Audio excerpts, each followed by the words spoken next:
आज का हमारा टॉपिक है measures of central tendency. Measure of central tendency हम तीन तरीके से करते हैं। पहला मेथड है हमारा मीन, दूसरा है मीडियन, तीसरा है मोड। ये तीन तरीके हैं जिनसे हम सेंट्रल वैल्यू निकालते हैं किसी भी सीरीज की। सेंट्रल वैल्यू का मतलब है कोई एक ऐसी वैल्यू जो पूरी की पूरी सीरीज को रिप्रेजेंट करे। इसके लिए हम सबसे पहले मीन निकालेंगे। मीन निकालने के लिए हमारे पास कुछ फॉर्मूलाज हैं जो हम अप्लाई करेंगे, बट उससे पहले हमें मीन को समझना पड़ेगा कि मीन है क्या चीज।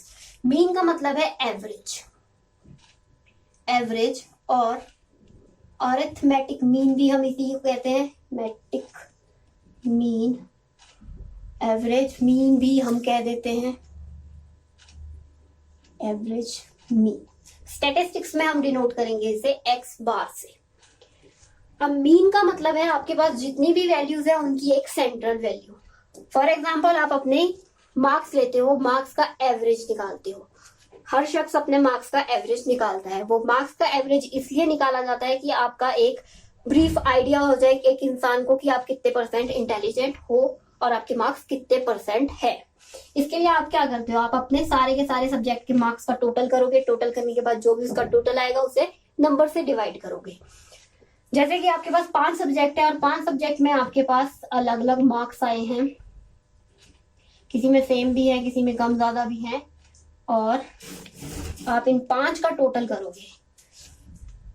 18, ये हो गया आपका 5, 10, 15, 20, 21, 22, 220 टोटल हुआ आपका। आपके पास टोटल सब्जेक्ट है 5, आपके पास नंबर है 5 नंबर है और 220 मार्क्स है। इसके लिए आप अगर मीन निकालना हो या एवरेज निकालना हो तो हम करते हैं 220 डिवाइडेड बाय 5, मतलब total divided by total number of item. अब इसका जब हम टोटल करेंगे तो ये आएगा 44। अब हम कह सकते हैं कि 44 जो मार्क्स है वो आपकी सेंट्रल वैल्यू है। आपकी पूरी सीरीज में कहीं पे भी 44 मार्क्स नहीं है, बट फिर भी हम इस वैल्यू को आपकी सेंट्रल वैल्यू मान के चलेंगे और ये मानेंगे कि आपका एवरेज स्कोर 44 का है।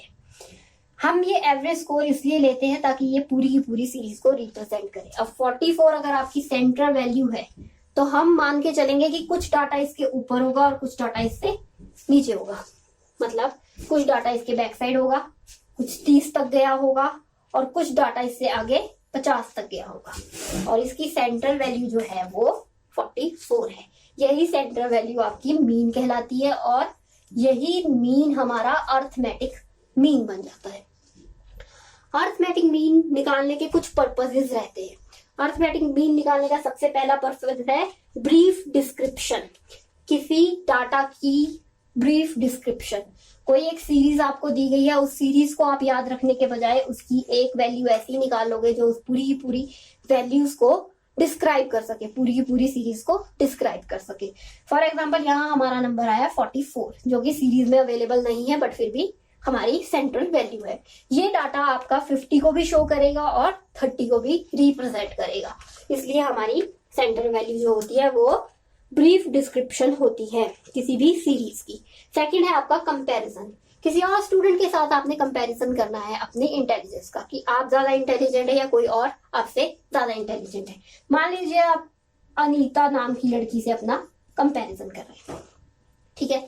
आपने कंपैरिजन किया कि मैं ज्यादा इंटेलिजेंट हूँ या वो इंटेलिजेंट है, तो उसके लिए आप क्या करोगे, आप उसके सारे सब्जेक्ट के मार्क्स देखोगे या उसकी एवरेज वैल्यू निकालोगे।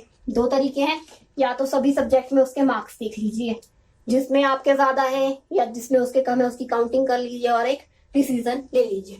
इस डिसीजन को लेने में आपको बहुत टाइम कंज्यूम होगा, बट आप क्या करोगे, आप दोनों की एवरेज निकाल लोगे। मान लो उसके मार्क्स आए हैं 300, अब दोनों की एवरेज निकाली जाए तो ये हो गया 60% और आपका है 44%। 44% या 44 मार्क्स और आपकी उसके है 60 मार्क्स। अब आपके तो 44 है और उसके 60 है। इससे हम एक कंपैरिजन कर सकते हैं कि ज्यादा इंटेलिजेंट कौन है। ठीक है, क्लियर हो गया। नेक्स्ट है हमारा बेसिस ऑफ स्टैटिस्टिकल एनालिसिस। हमारी स्टैटिस्टिक्स का एक बेस होता है ये मीन वैल्यू।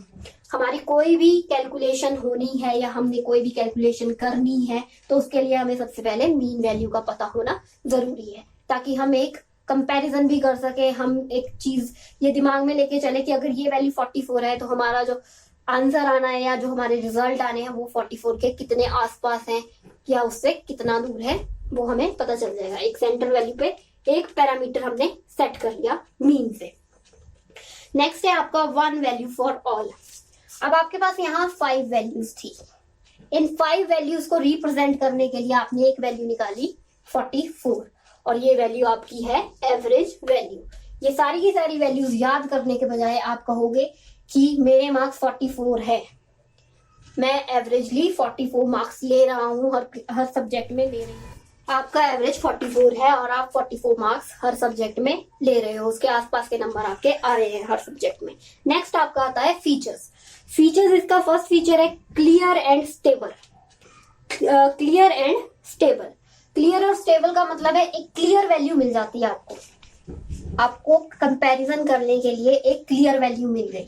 ये जो 44 वैल्यू है इसी से मैंने कंपैरिजन करना है। आप 44 वैल्यू लेके और 10 लोगों की एवरेज निकाल के उनके साथ अपना कंपैरिजन कर सकते हो या कोई भी चीज आप चेक कर सकते हो कि कौन ज्यादा है कौन कम है, आप इसके थ्रू चेक कर लोगे। एक वैल्यू है आपके पास क्लियर आइडेंटिफिकेशन आपके होल डाटा की।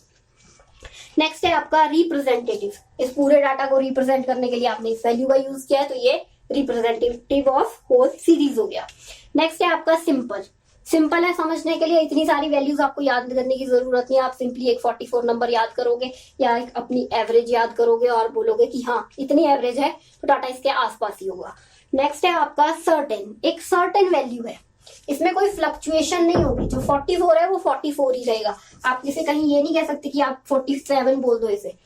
आपका जो मीन वैल्यू रहेगी वो एक पर्टिकुलर वैल्यू होगी जो सर्टेन रहेगी, मूव नहीं करेगी, ये अपनी जगह फिक्स रहेगी और इसी के आसपास आपका डाटा रहेगा और मूव करेगा। मतलब अपवर्ड डायरेक्शन में भी हो सकता है, डाउनवर्ड में भी हो सकता है, लेफ्ट राइट कहीं को भी जा सकता है, बट जो आपकी सेंटर वैल्यू होगी वो रहेगी आपकी 44 या फिर जो मीन निकला है वो। नेक्स्ट है आपका कैपेबल ऑफ एलजेब्रिक ट्रीटमेंट। कोई भी एलजेब्रिक ट्रीटमेंट करना है तो उसके लिए हमारे पास एक न्यूमेरिकल वैल्यू है जो हमें किसी भी एलजेब्रिक ट्रीटमेंट के लिए फायदेमंद होगी। इसके साथ ही अब इसकी डेफिनेशन की ओर बढ़ते हैं। डेफिनेशन लिखना चाहो तो वो लिख सकते हो, वो है अर्थमेटिक मीन और mean is the number which is obtained by adding the value of all the items of a series and dividing by its number of item।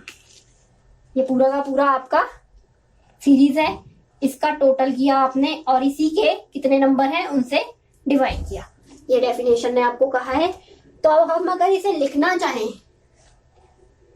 अपने मैथमेटिकल इक्वेशन बना के अगर इसे लिखना चाहे तो इसे हम लिखेंगे एक्स बार और मीन और एवरेज और arithmetic mean equals to summation of X upon N.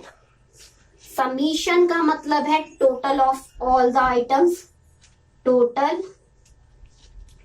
Total of X लग गया, total of X items, N है आपका number of items, total of all the items divided by number of items, total of items divided by number of items. हमारे पास arithmetic mean निकालने के दो तरीके होते हैं। मेनली हम दो तरीकों से अर्थमेटिक मीन निकालते हैं या दो अर्थमेटिक मीन निकालने के वेज हैं। पहला है हमारे पास वेटेड अर्थमेटिक मीन और दूसरा है सिंपल अर्थमेटिक मीन। फर्स्ट है आपका सिंपल वाला, सिंपल अर्थमेटिक मीन और दूसरा है वेटेड अर्थमेटिक मीन। सिंपल और वेटेड दो चीजें आ गई, एक सिंपल है एक में वेट दिया गया है। अगर तो सिंपल अर्थमेटिक मीन निकाल रहे हो आप, तो इसका फॉर्मूला रहेगा आपका समीशन x अपॉन n, जो हमने अभी तक डिस्कस कर लिया है कि सारी की सारी आइटम का टोटल करेंगे, टोटल करने के बाद उसके नंबर से उसको डिवाइड कर देंगे, वो होगा आपका simple arithmetic mean. Weighted arithmetic mean में आप क्या करते हो, जो आपके पास वैल्यूज दी गई है, मान लो आपके पास x आइटम्स है, ये आपके पास 1 2 3 4 5, इनकी फ्रीक्वेंसीज दी गई है 10 20 30 40 50।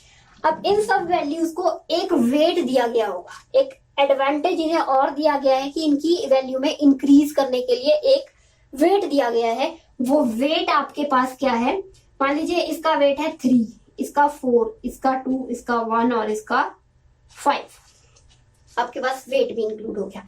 अब आपका जो स्टेप रहेगा वो क्या रहेगा, आपको इस फ्रीक्वेंसी को वेट से मल्टीप्लाई करना है, ये हो जाएगा आपका 3 6 वेट। वेट देने के बाद अब आपकी जो वैल्यू 50 थी वो 250 हो गई है, और जो वैल्यू 40 थी वो 40 ही रही है। क्लियर है?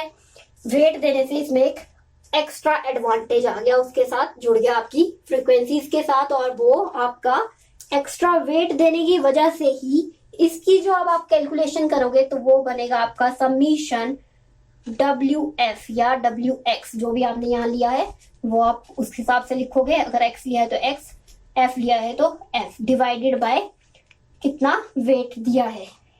इन सब का जो भी टोटल आया, यहाँ पे एक टोटल आया और एक टोटल आया आपका यहाँ पे, इनका टोटल आप ले लेते हैं f, तो f लेके चलो। हम जो करेंगे, हम करेंगे सिर्फ अरिथमेटिक मीन, वो भी सिंपल वाला। तो अब हमारे पास है मेजर ऑफ सेंट्रल टेंडेंसी का फर्स्ट मेथड मीन। मीन निकालने के लिए आपके पास 3 तरह की सीरीज अवेलेबल होगी। फर्स्ट सीरीज है आपकी इंडिविजुअल सीरीज, दूसरी है डिस्क्रीट और तीसरी है कॉन्टिन्यूस। इंडिविजुअल सीरीज में आपके पास डाटा इंडिविजुअली पर पर्सन डिवाइड हुआ होगा, मतलब आपके पास सिर्फ डाटा दिया गया होगा। फॉर एग्जाम्पल आपको दिया है डाटा इस तरह से 80 86 40 41 30 32, ये आपके पास डाटा दिया गया है। किसी भी चीज से रिलेटेड डाटा हो सकता है। फॉर एग्जांपल आप ले लीजिए किसी चीज के केसेस हैं, मलेरिया केसेस है, किसी एरिया में मलेरिया की केस 17 है, किसी में 80 है, किसी में 86 है, किसी में 40, किसी में 41, किसी में 30, किसी में 32। Different different cases different different places पे है, बट है किस चीज के केसेस है सारे के सारे, मलेरिया के, ठीक है। इस तरह का जब डाटा दिया गया है आपके पास, तो वो होगी आपकी इंडिविजुअल सीरीज। इसमें और एक्स्ट्रा इन्फॉर्मेशन कुछ नहीं होगी, सिर्फ एक सीरीज में आपके पास एक लाइन में डाटा दिया गया है। सेकंड आती है आपके पास डिस्क्रीट सीरीज। डिस्क्रीट सीरीज में क्या होगा, आपके पास इंडिविजुअल आइटम होगी 1 2 3 4, ये आपके पास आइटम्स है। इन आइटम्स के अंदर कितनी कितनी फ्रीक्वेंसीज है, ये आइटम्स हुई और ये फ्रीक्वेंसीज हुई आपकी। फ्रीक्वेंसीज मान लीजिए फर्स्ट आइटम जो है इसमें 20 की फ्रीक्वेंसीज है, सेकंड में 30 की है, थर्ड में 10 की है, और फोर्थ में 40 फ्रीक्वेंसीज है। फ्रीक्वेंसीज का मतलब जो फर्स्ट कैटेगरी है उसमें 20 लोग जो है वो इंक्लूडेड हैं, 20 types of data, 20 types of people are included in this data. Second वाले में 30, थर्ड वाले में 10, फोर्थ वाले में 40। अब हमारे पास ये जो सीरीज होती है, इसके लिए हमें इसका टोटल लेना पड़ता है और इसका टोटल लेना पड़ता है, तब हम कैलकुलेशन कर सकते हैं। इस केस में तो हमारे पास वही सेम केस था कि हमारे पास नंबर है, हमारे सब्जेक्ट्स के नंबर है, उनका टोटल करेंगे, इन सबको काउंट करेंगे कितने हैं, उनसे डिवाइड कर देंगे नंबर से। अब यहाँ पे 2 चीजें आ गई, एक तो हमें ये इंडिविजुअल डाटा दिया गया है कि इस कैटेगरी कितनी कैटेगरीज हैं और कितनी कैटेगरी में कितने कितने आगे केसेस हैं, तो हमें इन दोनों का टोटल करना पड़ेगा। ये जो टोटल आएगा इस टोटल को डिवाइड करेंगे हम यहाँ वाले टोटल से, ठीक है। फॉर एग्जांपल यहाँ हमारा टोटल आ रहा है 4 4 8 और 2 10 100, और यहाँ आ रहा है 4 5 6 7 और 3 10। यहाँ हमारा केस बनेगा 100 डिवाइडेड बाय 10, और यहाँ इन सब का टोटल करके जितने भी नंबर है उससे डिवाइड कर देंगे हम। नेक्स्ट है आपकी कॉन्टिन्यूस सीरीज, जहां पर डाटा आपको इस तरह से दिया गया है 0 to 10, 10 to 20, 20 to 30, और इसमें आगे फ्रीक्वेंसीज आपको दी गई हैं, ये आपका एक्स है और ये फ्रीक्वेंसीज है। फ्रीक्वेंसीज आपको दी गई है 12 14 30 इस तरह का डाटा। अब यहाँ आप ये वाला फॉर्मूला यूज नहीं कर सकते, यहाँ आपका डाटा का टाइप चेंज हो गया है, इसलिए हम ये से कॉन्टिन्यूस सीरीज कहेंगे और इस सीरीज के लिए आपके पास एक डिफरेंट फॉर्मूला होगा जिसका यूज करके आप मीन वैल्यू निकालोगे या फिर अर्थमेटिक मीन निकालोगे। अब सबसे पहले हम चलेंगे इंडिविजुअल सीरीज। इंडिविजुअल सीरीज में भी हमारे पास दो तरह के मेथड रहते हैं, एक शॉर्टकट मेथड और एक नॉर्मल मेथड। तो हम पहले नॉर्मल मेथड करेंगे और उसके बाद हम शॉर्टकट के ऊपर शिफ्ट करेंगे। अब हमारे पास अर्थमेटिक मीन निकालने के लिए इंडिविजुअल सीरीज है और इंडिविजुअल सीरीज में फर्स्ट मेथड है हमारा डायरेक्ट मेथड। डायरेक्ट मेथड के थ्रू हम जब अपनी मीन निकालते हैं तो उसका फॉर्मूला रहता है summation X upon N. Summation X upon N मतलब समीशन एक्स वाली वैल्यू हो गई आपकी equals to total number of items और एन हो गया नंबर ऑफ आइटम्स। इस फॉर्मूला से हम अपनी इंडिविजुअल सीरीज का मीन वैल्यू निकालेंगे। अब आपके पास जो क्वेश्चन दिया गया होगा वो किस तरह का क्वेश्चन होगा, आपको रैंडमली वैल्यूज दी गई होंगी 10, 20, 40, 50, 60, 70, 90, 80, 100, 150, 30, कुछ भी वैल्यूज हो सकती हैं। आपके पास इतनी सारी वैल्यूज दी गई हैं। अब आपको इस मेथड के थ्रू इस वैल्यू का एक सेंटर वैल्यू निकालनी है या एवरेज निकालना है। अब हम जब भी बोलेंगे तो वो एवरेज लेके चलेंगे हम, ठीक है। अर्थमेटिक मीन निकालना है या फिर एवरेज निकालना है। अब सबसे पहला स्टेप हमारा क्या रहेगा, इन सबका टोटल करना। इन सबका टोटल करने के लिए हम सबको सीक्वेंस में लगा लेंगे या फिर हम डायरेक्ट भी टोटल कर सकते हैं, वो हमारी मर्जी है। हम इसका डायरेक्ट टोटल कर देते हैं। 10 और 20 30, 30 और 10 70, 30 और 40 70, 70 और 5 120, 120 और ये हो गए 180, 180 के 250, 250 के बाद इतना ही कर लेते हैं 250 तक, ज्यादा आगे नहीं जाएंगे, कैलकुलेशन बहुत ज्यादा हो जाएगी। 250 मान लीजिए आपके पास इतना डाटा दिया गया और आपने इसका टोटल किया है 250 टोटल किया और कितने नंबर है 1 2 3 4 5 6, ये आपके पास नंबर आ गए। 250 को डिवाइड करना है 6 से और डिवाइड करने के बाद जो वैल्यू आएगी वो आपकी होगी मीन वैल्यू। अब यहाँ इसका टोटल होगा 6 चौका 24, 6 कम 6, ये इस तरह की वैल्यूज आ रही है, ठीक है 41.66।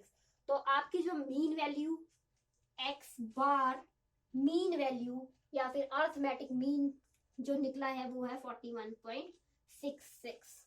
आपने इसके ऊपर फॉर्मूला ये यूज किया समीशन एक्स अपॉन एन, ठीक है। इसके साथ ही आपकी मीन वैल्यू आ गई। ये था आपका इंडिविजुअल सीरीज का डायरेक्ट मेथड। दूसरा रहता है आपका इनडायरेक्ट मेथड और शॉर्टकट मेथड। शॉर्टकट मेथड में आप ये सारी कैलकुलेशंस करने से पहले एक एज्यूम वैल्यू ले लोगे और उसे ही मीन मानकर चलोगे।